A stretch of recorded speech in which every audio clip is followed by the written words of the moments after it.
ರಾಜ್ಯಸಭಾ ಚುನಾವಣೆ ಫಲಿತಾಂಶ ಪ್ರಕಟ. ಕಾಂಗ್ರೆಸ್ನ 3, ಬಿಜೆಪಿಯ ಓರ್ವ ಅಭ್ಯರ್ಥಿ ಭರ್ಜರಿ ಗೆಲುವು. ಎನ್ಡಿಎ ಅಭ್ಯರ್ಥಿ ಕುಪೇಂದ್ರ ರೆಡ್ಡಿ ಸೋಲು.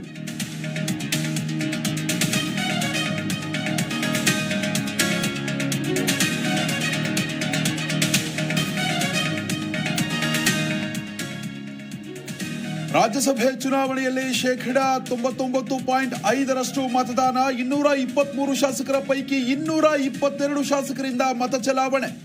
ಕೊನೆಯವರೆಗೂ ಮತದಾನಕ್ಕೆ ಆಗಮಿಸದ ಶಿವರಾಮ್ ಹೆಬ್ಬಾರ್.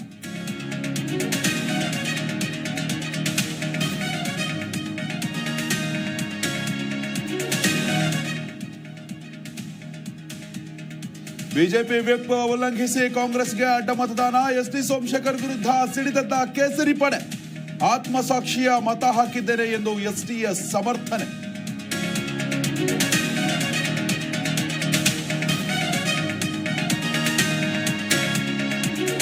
ಅಡ್ಡ ಮತದಾನ ಮಾಡೋದು ರಾಜಕೀಯ ವ್ಯಭಿಚಾರ.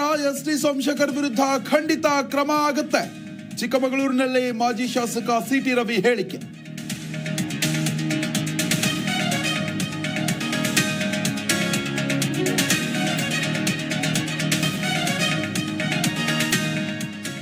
ಎಸ್ಟಿಎಸ್ ಅಡ್ಡ ಮತದಾನ ಮಾಡಿರೋದು ಅಕ್ಷಮ್ಯ ಅಪರಾಧ. ರಾಜ್ಯಾಧ್ಯಕ್ಷರು ನಾವು ಚರ್ಚೆ ಮಾಡಿ ಕ್ರಮಕ್ಕೆ ತೀರ್ಮಾನ. ಕೋಲಾರದಲ್ಲಿ ಕೇಂದ್ರ ಸಚಿವ ಪ್ರಹ್ಲಾದ್ ಜೋಶಿ ಹೇಳಿಕೆ.